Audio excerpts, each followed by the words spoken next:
chatting with Kamal. We're going to be talking about net metering here in Kenya. Welcome, Kamal. Thank you very much. Net metering is a very burning subject in Kenya. Specifically, the reason is that we want to see the exponential growth in the sector of renewable energy. And when I am seeing this growth which is coming with the legislation which is stopping, that is called net metering. Net metering is a subject where we are talking about two elements which are going to have a very positive frame. One is definitely a sector which is developer, and the second one is as an industry, because industry looking for net metering in the perspective of getting a low cost energy, because that is the biggest chunk.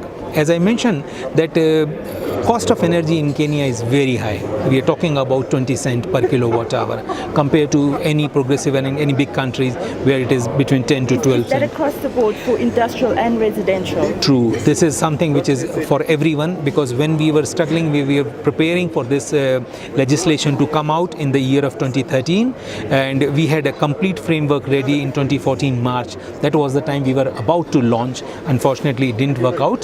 The plan was that up to 500 kilowatt power plant, solar power plant or multiple technology renewable power plant has to be implanted and feed to the grid. So it means that this time you consume whatever you need, and whatever extra you bank or you do the net metering. So and the other time, whenever you need, you just take that energy back.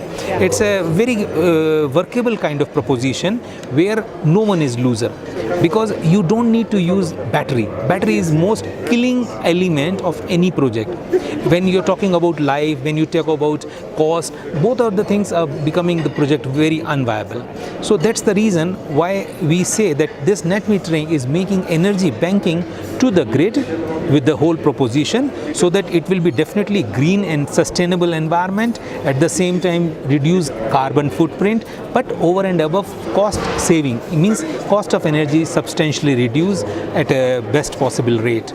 So this is what the idea was when we thought and we start working on the net metering. And we can see that customer perspective is also very, very high, because they see that they are generating this energy without any special investment being done. It's a very small investment.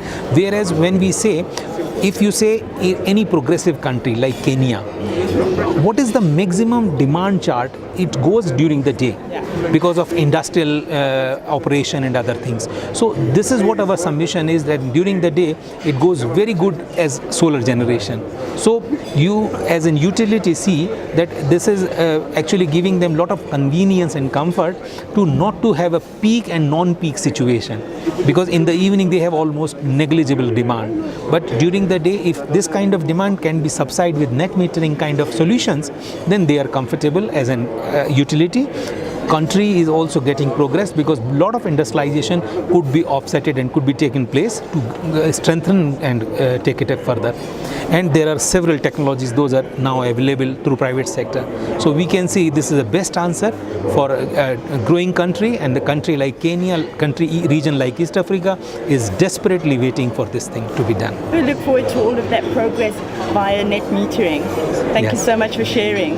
Most welcome, and look forward that these things would happen, because as I told you, private sector is completely committed and aligned. We have technological solutions, we have all the ideas which are going to make us different. And as I mentioned to you, the story of net metering is not a new story. In USA, it started in 1981. So it means it's a proven and well-established concept. So it is just to follow something which has already given values, maybe as per our own perspective. As per Kenya, Tanzania, Uganda, every country is having its own challenges, its own requirements. So maybe by making some mobilization, some differentiation, some adjustment, we can use this concept, which is a very proven concept, which will give not only paradigm shift to growth on the renewable energy sector, but at the same time it will give lot of sustainability in terms of energy demand is concerned. It's a very good topic to be discussing. Very interesting. Thank you so very much. And thank you for watching.